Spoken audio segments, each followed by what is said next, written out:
Free కూడా మన ఫలితాలు ఇచ్చినాం, సర్టిఫికెట్స్ వెరిఫికేషన్ ఇవన్నీ జరుగుతున్నాయి. విత్ ఇన్ డేస్లో 2000 గ్రూప్ 1 గ్రూప్ 2 గ్రూప్ 3 కలిపితే దాదాపుగా 2000 పైచీలకు ఉద్యోగాలు నియామక పత్రాలు తెలంగాణ రాష్ట్రంలో ఇంకో 30-40 రోజుల్లో మనము నియమించుకోబోతున్నాం.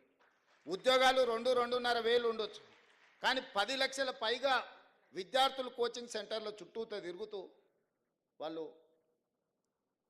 ఊరు నుంచి తల్లిదండ్రుల దగ్గరికి వెళ్ళి ఉద్యోగం వచ్చిందానో రాలేదానో చెప్పుకోలేని పరిస్థితుల్లో కొట్టుమిట్టాడుతుంటే ఈరోజు ఒక శాశ్వత పరిష్కారం చూపించే ప్రయత్నం చేస్తున్నాం. అన్నీ అడ్డుకోవాలనే ప్రయత్నమే. మేం చెయ్యలేదు కాబట్టి రేవంత్ రెడ్డిని చెయ్యనీయకూడదు, మేము రోడ్లు వేయలేదు ఈయన రోడ్లు వేయకూడదు, మేము ఉద్యోగాలు ఇవ్వలేదు ఈయనను ఉద్యోగాలు ఇవ్వనీయకూడదు, మేము సాగునీటి ప్రాజెక్టులు పూర్తి చేయలేదు కాబట్టి ఈయనను చేయనీయకూడదు, మేము పరిశ్రమలు తేలేదు ఈయన తెస్తే ఏదో ఒకటి కాళ్ళల్లో కట్టడం పెట్టాలి.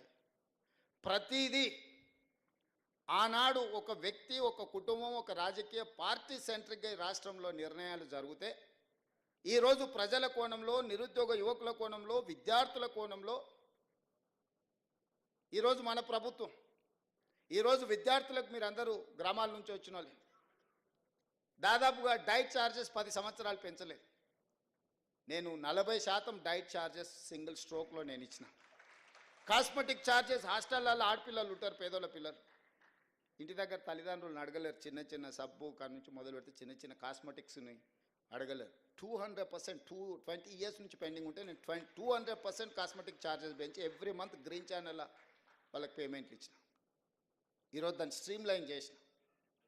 ఇంటిగ్రేటెడ్ రెసిడెన్షియల్ స్కూల్స్ మేము ఎస్సీ ఎస్టీ బీసీలకు రెసిడెన్షియల్ స్కూల్స్ ఓపెన్ చేసినామని 7 ఉన్నాయి. అవి 2000 మంది విద్యార్థులు ఉంటే 10 బాత్రూములు కూడా లేవు. ఒక్కొక్క బాత్రూమ్ దగ్గర 500, 200 మంది పిల్లలు క్యూ కట్టే పరిస్థితి.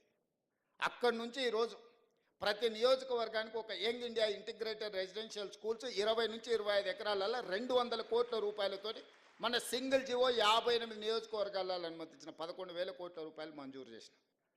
గ్రీన్ ఛానల్లో కలెక్టర్ల ఖాతాలు ఆల్రెడీ నగదు కలెక్టర్ ఖాతాలు నిధులు పెట్టేసిన. రేపు పొద్దుగాలే బిల్లులు వచ్చినాయి రాలేదని కాంట్రాక్టర్లు పని ఆపితే పిల్లలకు నెక్స్ట్ అకాడమిక్ ఇయర్ లోపల ఒక మంచి ఇన్ఫ్రాస్ట్రక్చర్ ఇవాళ కార్పొరేట్ లెవెల్లో వాళ్ళకు విద్యను అందించడానికి. అదేవిధంగా స్కిల్స్కి సంబంధించి యంగ్ ఇండియా స్కిల్స్ యూనివర్సిటీ ప్రతి సంవత్సరం 1,10,000 మంది ఇంజనీరింగ్ విద్యార్థులు పాస్ అవుతున్నారు తెలంగాణ రాష్ట్రంలో. 1,10,000 మంది ఇంజనీర్లు బయటకు వస్తే 10,000 మంది కూడా ఉద్యోగాలు వస్తలేవు, 1,00,000 మంది ఖాళీగానే ఉంటున్నారు. తల్లిదండ్రులు వచ్చి కలుపుతారు, సార్ మా పిల్లగాడు ఇంజనీరింగ్ చదువుకున్నాడు ఏదైనా ఉద్యోగం చూడు సార్ అని. మన ఢిల్లీలో బిల్ గేట్స్ వస్తే ఒక ఆయన వచ్చింది, సార్ బిల్ గేట్స్ వచ్చింది కానీ నువ్వు చెప్తే ఉద్యోగం ఇవ్వడమ్మా పిల్లగానికి ఇవ్వండి అని. ఎట్లా వస్తుంది అంటే, సార్ మరి ఇంజనీరింగ్ చదువుకున్నా నాకేం తెలుసు సార్. అందుకే తీసుకుంటున్న సర్టిఫికెట్కి మనకున్న నైపుణ్యానికి పొంతన లేదు. డిమాండ్ అండ్ సప్లైలో చాలా గ్యాప్ ఉంది. ఈ గ్యాప్ను ఫిలప్ చేయడానికే యంగ్ ఇండియా స్కిల్స్ యూనివర్సిటీని ఒక అద్భుతమైన మోడల్ని దేశానికే ఆదర్శంగా ఉండే విధంగా ఈరోజు యంగ్ ఇండియా స్కిల్స్ యూనివర్సిటీని తీసుకొచ్చినాం. మన పిల్లలకు సాంకేతిక నైపుణ్యాన్ని పెంపొందించడం ద్వారా ఉద్యోగమే కాదు స్వయం ఉపాధి కూడా వాళ్ళకి కల్పించుకోవడానికి అవకాశం ఉంటుంది. వాళ్ళకు అవకాశాలు కల్పించాను యంగ్ ఇండియా స్పోర్ట్స్ యూనివర్సిటీని తీసుకొచ్చినాం. ఇవన్నీ మీరు చేసిన ఉంటే యంగ్ ఇండియా స్కిల్స్ యూనివర్సిటీ కానీ, యంగ్ ఇండియా స్పోర్ట్స్ యూనివర్సిటీని కానీ, లేకపోతే young India integrated residential schools for SC ST BC and minority పిల్లలకు మీరు నిర్మించి ఉంటే ఇవన్నీ కూడా నాకు అవకాశమే రాకపోవు కదా. ఈ 59,000 ఉద్యోగ నియామక పత్రాలు మీరు అధికారంలో ఉన్న 10 సంవత్సరాలలో ఈ పిల్లలకు ఉద్యోగాలు ఇచ్చి ఉంటే ఈరోజు ఈ నియామక పత్రాలు నేను ఇవ్వాల్సిన పరిస్థితే రాకపోతుండే కదా. మీ కుటుంబంలో నియమించుకున్న కారుణ్య నియామకాలు అదే కారుణ్యము ఈ పిల్లల మీద చూపించుంటే 500 కుటుంబాలకి ఇవాళ రవీంద్ర భారతిలో నేను కారుణ్య నియామకాలు ఇవ్వాల్సిన అవకాశమే ఉండకపోతుండే కదా. 10 ఏళ్ళు మీరు ఏవేవైతే చెయ్యలేదో, 10 ఏళ్ళు ఏ అంశంలో మీ బాధ్యత మర్చిపోయినరో, 10 ఏళ్ళు ఏ బాధ్యత పట్ల మీరు నిర్లక్ష్యంగా వ్యవహరించినరో వాటన్నిటినీ సవరించుకుంటూ పరిష్కరించుకుంటూ ఒక్కొక్క అడుగు నేను ముందుకేస్తున్నా. ఇంతకుముందు బిల్డ్ నౌ ఇప్పుడు టౌన్ ప్లానింగ్ వాళ్ళు మీరు ఉన్నారు, ఏ పర్మిషన్ కూడా ఏ రికార్డు లేదు. సామాన్యులకు మాత్రం 100 చిక్కు ప్రశ్నలు, ఉన్నోడు వస్తే మాత్రం మాన్యువల్గా అప్లికేషన్. భూమి ప్రభుత్వం ఉందా తెలియదు, భూమి ప్రైవేట్దా తెలియదు, భూమి చెరువులు ఉందా తెలియదు, భూమి నాలాలు ఉందా తెలియదు. భూమి యజమాని ఇంకోరా తెలియదు. కాగితాలు ఆయన గారికి ఇస్తారు, ఆయన చూస్తాడు, ఈయన అనుమతిస్తాడు, వాడు కడతాడు. కట్టినాక ఎవడో నా భూమి అని వస్తే కొనుక్కున్నాడు, చూసేటోడు, ఇచ్చినోడు అందరు ఇరుక్కుంటారు. కమిషన్లు తీసుకున్నాడు, హ్యాపీగా ఉన్నాడు. అందుకే నేను చెప్పిన అధికారులకు నథింగ్ డూయింగ్, ఆఫ్లైన్ పర్మిషన్స్ ఇవ్వను. మా బిల్డర్ చాలామంది నా మీద అలిగినరు. అరే మాకు ముందు చాలా లగ్జరీ ఉండే, మాకు చాలా కంఫర్ట్ ఉండే, ఒక ఆయనకు తీసుకొని పోయి కాగితాలు మిగతా అప్పచెప్తే నిమిషాలలో మాకు అనుమతి వచ్చేది, నువ్వు వచ్చినాక అన్ని చిక్కుముళ్ళు వేస్తున్నావు అని. ఒక రిఫార్మ్ తీసుకొచ్చేటప్పుడు డెఫినెట్గా కొంత అప్పటి వరకు లగ్జరీ అనుభవించిన వానికి కొంత బాధ ఉంటుంది. ఎందుకంటే మాకు ఇంత గ్రీన్ ఛానల్లో మాకు కొన్ని వెసులుబాట్లు ఉండే. రేవంత్ రెడ్డి గారు రాగానే పేదోడు లేదు పెద్దోడు లేదు, అందరు క్యూలో రావాలి, ఆన్లైన్లో రావాలి, మీరు ఆటోమేటిక్ యాప్లో అప్లోడ్ చేయాలి, మీరు ఏమేమి పెడుతారో అందులో పెట్టుకురు, ప్రజలు పబ్లిక్ డొమైన్లో ఉంటుంది. ఈ భూమి ఎవరిదో తేలుతుంది, అది చెరువులు ఉందా లేదా తేలుతుంది, అది నాలాలు ఉందా లేదా తేలుతుంది. ఇవాళ అనుమతులు ఇచ్చిన వాళ్ళు మేము కొంతమందిని వాళ్ళు ఒత్తిడితో ఇచ్చారు. మేము ప్రాసిక్యూషన్కు మా అధికారులు రాశారు హైదరాబాద్, ఈ ఆఫీసర్లు అందరూ లోపలేమని. వాళ్ళు నేను పెంచిన ఏందే అని, ఏం చేయాలి సార్, ఆనాడు ఉన్నాయని ఇవ్వమన్నాడు, మేము ఇచ్చినాం, మీరు మమ్మల్ని ఏమో శిక్షిస్తామంటారు, మా పరిస్థితి ఏందని. అందుకే కుర్చీలో కూర్చున్న వాళ్ళు ఒత్తిడి తెచ్చినా పారదర్శకంగా ఉండాలని ఇవాళ బిల్డ్ నవ్ అనే ఒక యాప్ తీసుకొచ్చి పబ్లిక్ డొమైన్లో పెట్టి ఎంత పెద్దోడైనా ఇందులోనే అప్లికేషన్ పెట్టుకోవాలి. దీన్ని స్క్రూటినీ చేయడానికి ప్రజలకు అవకాశం ఇచ్చినాం, ప్రభుత్వ అధికారులకు అవకాశం ఇచ్చినాం. రేపు పొద్దుగాల ప్రభుత్వ ఉద్యోగస్తులకు అనుమతి ఇచ్చింది కాబట్టి మీరే బాధ్యత, మీరు శిక్ష అనుభవించుండి అని మిమ్మల్ని బలి చెయ్యొద్దన్న ఆలోచనతోని ఈరోజు తెలంగాణకు సంబంధించిన కొంతమంది తయారు చేసిన ఒక యాప్ని ఈరోజు మనము ఇంట్రడ్యూస్ చేసినాం. ఇవన్నీ కూడా పారదర్శకమైన పరిపాలన అందించాలని, ఒక ట్రాన్స్పరెంట్ గవర్నమెంట్ ఇవ్వడానికి చేస్తున్న వెల్ఫేర్ అండ్ డెవలప్మెంట్తో పాటు ఒక ట్రాన్స్పరెంట్ గవర్నెన్స్ ఇవ్వాలనేది నా ఆలోచన. That is called good governance, that is called Telangana model. ఈ తెలంగాణ అనేది దేశానికే.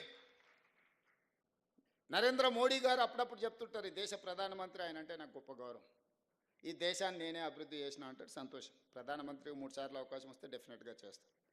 కానీ ఆంధ్రప్రదేశ్, తెలంగాణ, తమిళనాడు, కర్ణాటక ఇన్ఫ్రాస్ట్రక్చర్ డెవలప్మెంట్ అంత ఇక్కడనే జరిగింది.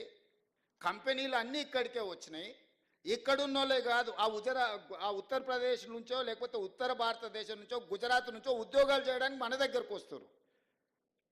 మీరే అభివృద్ధి చేస్తే, మీరు ప్రాతినిధ్యం వహిస్తున్న ఉత్తరప్రదేశ్లో ఎందుకు ఉద్యోగాలు వస్తలేవు, మనోళ్ళు అక్కడికి ఎందుకు పోతలేరు? మీరు పుట్టి పెరిగిన గుజరాత్లో ఎందుకు ఉద్యోగాలు వస్తలేవు, ఇక్కడి నుంచి అక్కడికి ఎందుకు పోతలేరు?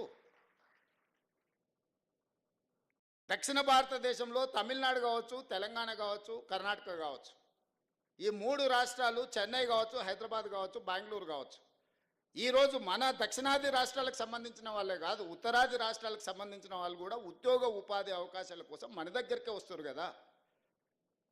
ఛత్తీస్గఢ్, జార్ఖండ్ నుంచి, ఒడిశా నుంచి ఇవాళ లేబర్ కూడా మన దగ్గరకు వస్తుండ్రు కదా. అభివృద్ధి మేము సాధించినట్ట, అభివృద్ధి మీరు చేసినట్ట అని నేను అడగదలుచుకున్న వారిని.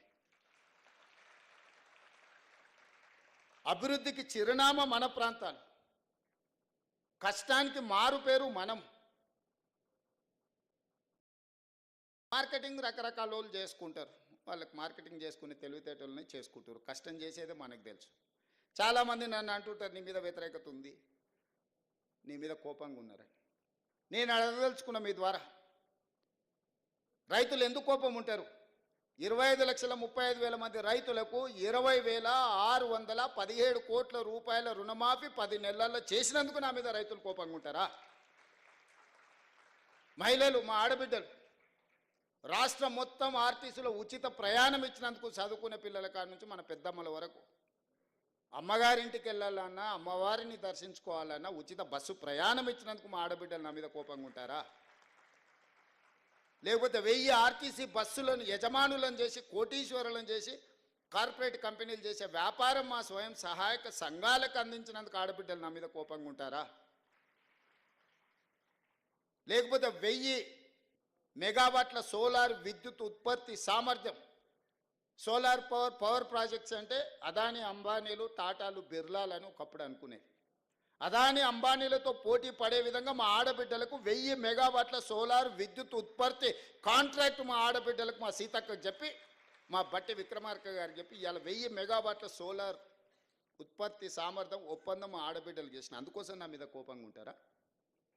50 లక్షల కుటుంబాలకి ఈరోజు 200 యూనిట్లు ఉచిత కరెంట్ ఇస్తున్న పేదవాడి ఇంట్లో వెలుగులు ఈరోజు ఈ ప్రభుత్వం ఇస్తుంది. అందుకోసం ఈ 50 లక్షల కుటుంబాలు నా మీద కోపంగా ఉంటారా? 43 లక్షల మంది ఆడబిడ్డలకు 500 రూపాయలకు సిలిండర్ ఇస్తున్నాం, అందుకోసం నా మీద కోపంగా ఉంటారా? విద్యార్థులకు లక్షలాది మంది విద్యార్థులకు 40% డైట్ ఛార్జెస్ 200% కాస్మెటిక్ ఛార్జెస్ పెంచినందుకు ఆ చిన్నారులు నా మీద కోపంగా ఉంటారా? అంతెందుకు 57,000 ఉద్యోగ నియామక పత్రాలు అందించినందుకు వాళ్ళు ఉంటారా కోపంగా? ఉద్యోగాలు వచ్చిన వాళ్ళు ఎందుకు ఈరోజు 922 కుటుంబాలు వచ్చినాయి? మీకు అందరికీ నేను ఉద్యోగ నియామక పత్రాలు రవీంద్ర భారతిలో పిలిచి మీకు అప్పచెప్పినందుకు మీకు నా మీద కోపం ఉందా? ఇన్నేళ్ళ మీ కళ సాకారమైనందుకు నా పట్ల అభిమానం ఉంటుందా? నా మీద కోపం ఉంటుందా? సోషల్ మీడియాలో ఎవడో పెట్టిందా అని మీరు ఎవ్వరు ఏమనకపోవడం వల్ల అదే నిజం అనే అబద్ధం, నిజం గడప దాటే లోపల అబద్ధం మొత్తం ప్రపంచాన్ని చుట్టేసి వస్తుంది. ఏంటంటే వాళ్ళు అడ్డగోలుగా సంపాదించారు, ఎంతైనా పెట్టుబడి పెడతారు. సోషల్ మీడియా అంటేనే, వాట్సాప్ యూనివర్సిటీ అంటేనే పెట్టుబడులతో జరిగే నల్లధనాన్ని అందులో పెట్టుబడిగా పెట్టి ఇంధనంగా మార్చి ఈ ప్రభుత్వం మీద బురద జల్లాలనే ప్రయత్నం చేస్తుండ్రు. ఎక్కడ మేము వైఫల్యం చెందినము?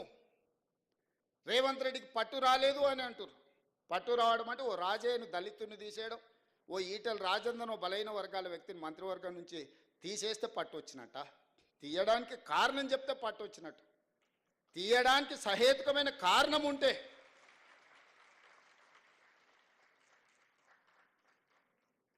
నీ సొంత మోడైనా తప్పు చేస్తే లోపల పెడితే నీకు పట్టు వచ్చినట్టు.